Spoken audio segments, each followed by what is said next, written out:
I've never even contemplated doing anything else in my life other than being a nurse. To me, it's my job. It's just what I'm meant to do.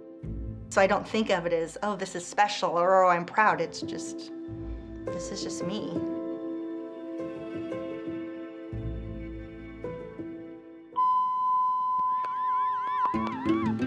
Confirmation page, Samaritan 1, your flight is confirmed. When the tones do drop and we head up to the aircraft, I'm already thinking 3 steps ahead. Okay, so our dispatch tells us you're going after a car crash. This is a scene flight and you're gonna be landing, on the road somewhere. I'm already thinking, okay, so is the patient pinned? What are they gonna need?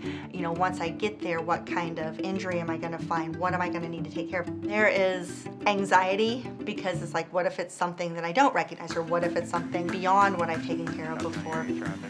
There is excitement just because it's like, this is what I'm meant to do. We're ready for takeoff. Seatbelts, equipment, doors. Lock and secured. Up front, lights gated. Lights out. Gauge screen. Edge foot flight. Both edges of flight.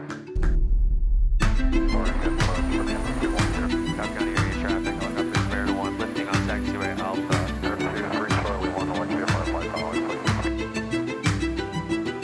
All right, up front, we're in flight with no caution or warning lights. All temperatures and pressures are in the green. I'm just looking out the window. I'm watching the world go by. I'll know what our ETA is before we land, and I will mentally just relax. And then when we're on short final to the scene, then it's like, okay, now we're kicking in again. Sand base M1 on final, PRMC wheels down. There are so many things that go through your head until it's just you and that patient and your partner. Get them loaded in the aircraft and off we go. And then whatever needs to be done, in flight, back to the hospital.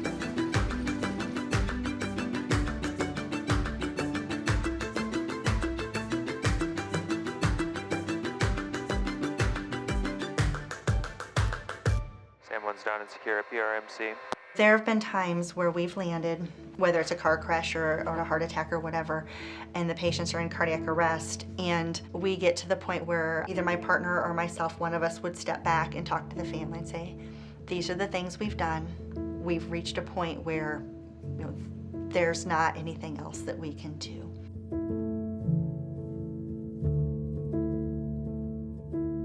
But that's how the day goes. And then you deliver the patient and you go up and you do the paperwork, and the next thing you know, you're getting the aircraft and off you go again.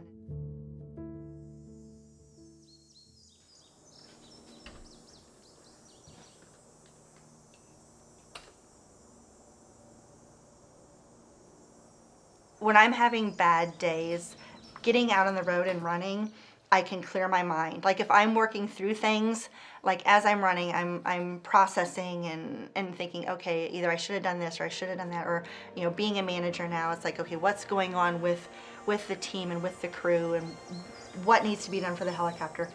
Then as I get out on the road, it's like I can free my mind, breathe, and just let things go.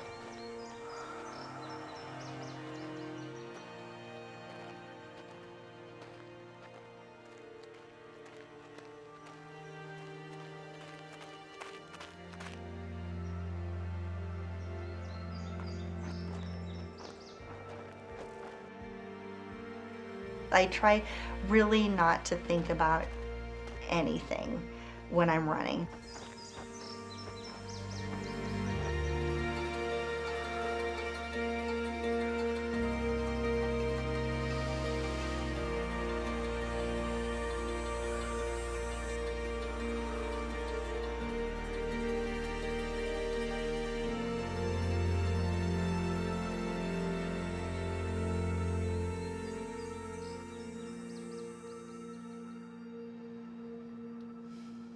I can at least have a talk session. Then you'll get forced into working out. And then I will get forced into working out because we both know that mental and physical is what helps. There's a sign around here somewhere. I think so. It helps. It's just, there are days, and you know that. I mean, we've been friends for, oh my gosh, like 7 years. 7 years. 7 years. It's crazy. Kickboxing is when I can release my frustrations. Jab, cross, hook, uppercut. You ready? Yep. If I'm angry about something, it's like, my frustrations and stress are relieved by what I can do. Then I'm like, okay, I'm fine now. Good. All right.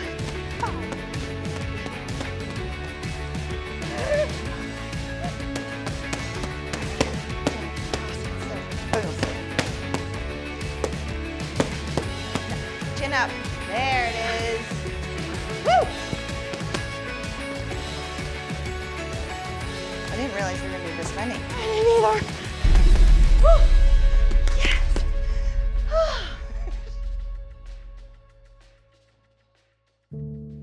And I love to read. My life is so serious anyway with everything that we do. I read to get away from all of that. Sitting by the pool, or I'll get down on the lake and either be out on my paddle board and just chill, like float up and down the lake as needed, or my kayak, I'll kayak and just float around and not think about anything. That's the whole thing with that for me, is to just be able to do nothing.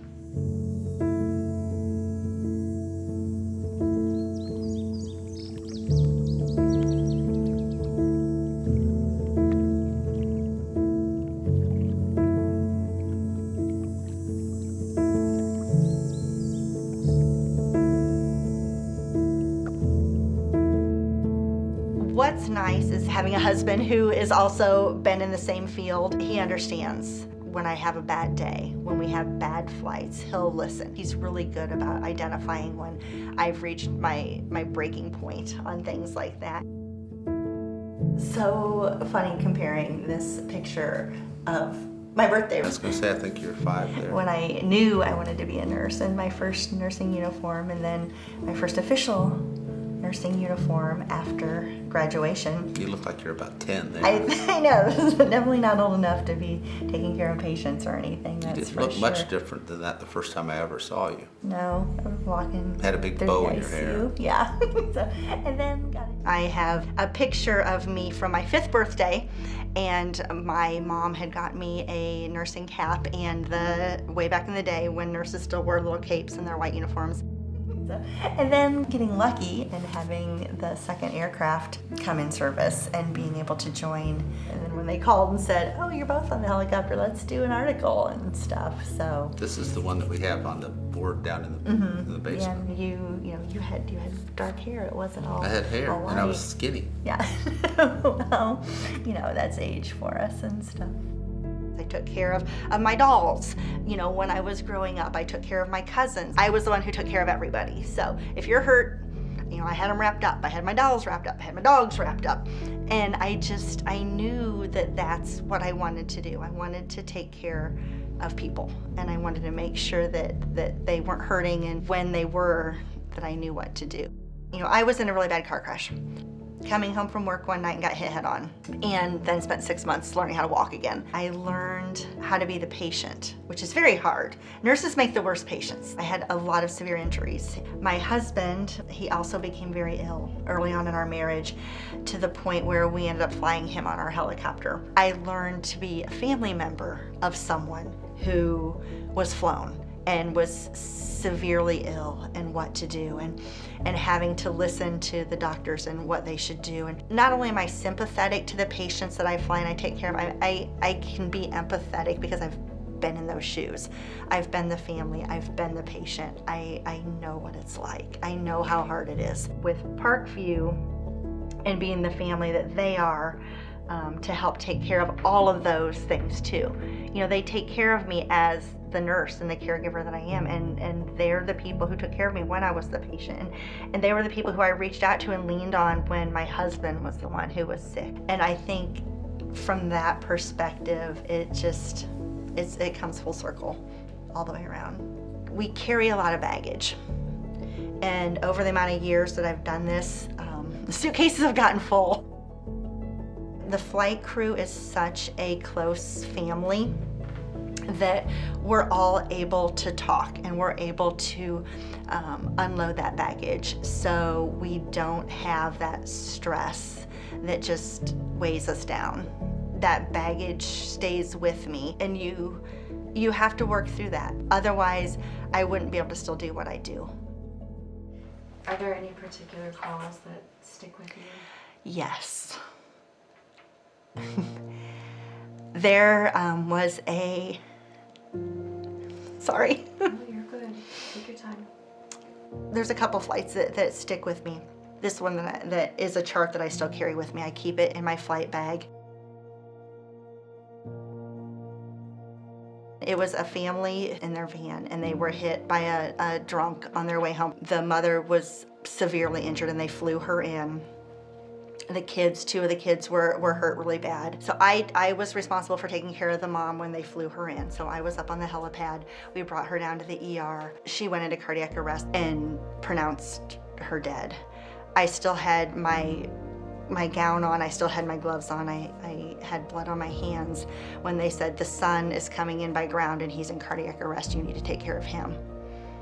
And so I turned around and all I could think of was, I'm still covered in your mom's blood, and now I have to take care of you. And I didn't have the chance to change. That always stays in the fact that life changes in a second. You don't ever know what's gonna happen, and so that has always stayed in my flight bag with me, just as a reminder that life is short and you never know what's gonna happen. When I think, oh, things are all good, and then I happen to see that charter, I think, you know, Stace, live your life to the fullest. Reach out and do the things that you wanna do. Don't just sit back and let life pass you by. That's why. That's the chart I carry with me. We talk about amongst each other about how we are a part of these patients' worst days or the family's worst days, and to know that I played a part in that, there is pride in that. I am so glad that I was blessed with the knowledge and the experience, and that was the path that I was given to be able to take care of those patients and to be a part of their lives. So I'm very proud of that. Parkview has always been the place. I would have never thought to work anyplace else. Parkview is where I wanted to go. And on days when we're busy and we've got 5 flights that we've done, and it's just one flight after another. I mean, it's a long day and it's hard, but at the end of the day, I've known that I've done the best I can for these people, and that they'll have another day, to be alive. If I could have the 5-year-old sit beside me, I'd be like, don't give up on being the nurse that you want to be. Don't give up on being the caregiver that you want to be. Don't change your path, because I think I have walked the best path in what I've done with the care that I've given to the patient. I love what I do. There are frustrations at times, like I said, but at the end of the day, I love my life. I love the time that I've worked at Parkview. I take a day at a time, and there are days I love it and there are days that I don't, and then you come back and you're like, okay, I'm good to go now, and it's another set of days.